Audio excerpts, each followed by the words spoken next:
ఫైనల్గా Jailer 2 announcement అయితే వచ్చింది. ఇన్ని రోజులు రూమర్స్గా ఉన్న జైలర్ 2 ఇప్పుడు సన్ పిక్చర్స్ వాళ్ళు అఫీషియల్గా అనౌన్స్ చేశారు. ఈ సినిమా రజనీకాంత్ గారి 172వ సినిమాగా రాబోతుంది. ఈ షూటింగ్ ఇంకా స్టార్ట్ అవ్వలేదు. కూలీ తర్వాత స్టార్ట్ అవుద్ది.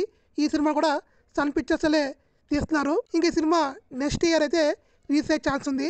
తమిళ ఇండస్ట్రీ ఎప్పటి నుంచో 1000 కోట్లు అని డ్రీమ్తో ఉన్నారు. ఆ డ్రీమ్ని 1000 కోట్లు కొట్టే డైరెక్టర్లో ఇద్దరే ఉన్నారు. ఒకరు లోకేష్ కనకరాజు, రెండు నెల్సన్. వీళ్ళిద్దరే తమిళనాడులో టాప్ డైరెక్టర్లు.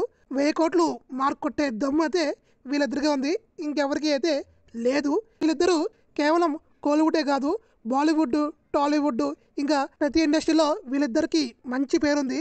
మన తెలుగులో కూడా అల్లు అర్జున్, ఎన్టీఆర్లు కూడా నెల్సన్తో కానీ లోకేష్ కనకరాజుతో కానీ సినిమా తీయాలని చాలా ఎగ్జైట్మెంట్తో ఉన్నారు. ఎప్పుడెప్పుడా అని. నెల్సన్ సినిమాలు అంటే కామెడీకి కామెడీ, యాక్షన్కి యాక్షన్ చాలా బాగా తీస్తాడు.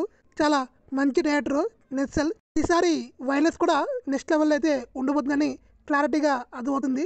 జైలర్ 2తో 1000 కోట్ల మార్కు కొట్టే అవకాశం అయితే ఆల్మోస్ట్ ఉంది. రజనీకాంత్, అనిరుద్ కాంబినేషన్ అంటేనే అది ఫుల్ క్రేజ్ ఉన్న కాంబినేషన్. మన తెలుగులో బాలకృష్ణ ఇంకా తమిళ్ కాంబినేషన్ ఎలాగో తమిళ్లో రజనీకాంత్, అనిరుద్ కాంబినేషన్ అలాగా.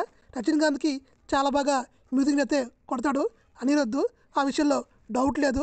ఇంకా ఈ టీజర్ ఎలా అనిపించింది కామెంట్ చేయండి. నాకైతే చాలా బాగా నచ్చింది.